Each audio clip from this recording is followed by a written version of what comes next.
If you were not aware, Lebanon has been in some turmoil for a while. Thousands of people have been on the streets of Beirut protesting against the government, demanding big changes to the political system.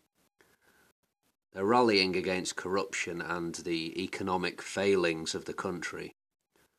What the protesters have been doing is setting up roadblocks, erecting barricades, trying to maximise disruption as you do.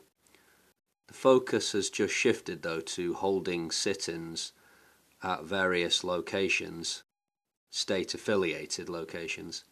Stephanie Decker, who is a reporter for Al Jazeera, has been talking with some of the protesters apparently. She said, quote, "They want to see the next step happening, which is the president announcing a date for consultations for a new prime minister and a new government to be formed," unquote. Well, the now former prime minister, Saad Harari, resigned last week, but a replacement has yet to be announced. Lebanon, like many countries in that part of the world, is deeply divided along religious and political lines. But this movement, from what I can tell, seems to be a mass, effectively leaderless force aimed at toppling the ruling elite. Set against a deepening economic crisis, people are calling for so-called independent experts to form the new government and sort the country out, put it back on the right tracks. It's not difficult to see that this could get nasty, not unlike recent popular uprisings in Iraq. Popular uprisings can generate brutal crackdowns, that's no secret. In the case of Lebanon, you have Hezbollah, which is a significant force in the nation. How significant?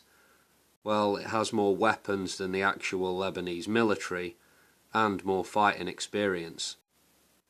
People don't get to be prime minister or president in Lebanon without Hezbollah's say-so.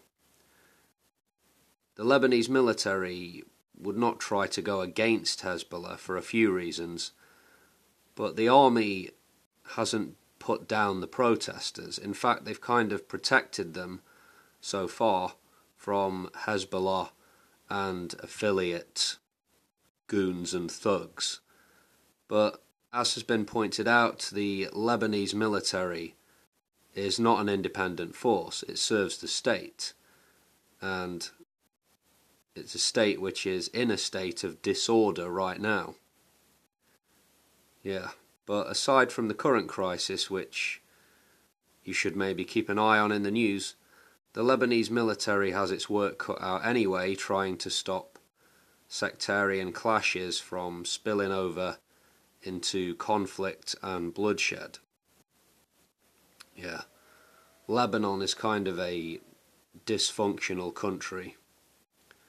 It's worth pointing out that there are, of course, plenty of people who support the regime and the president, and they too have been taken to the streets, waving the national flag and making plenty of noise.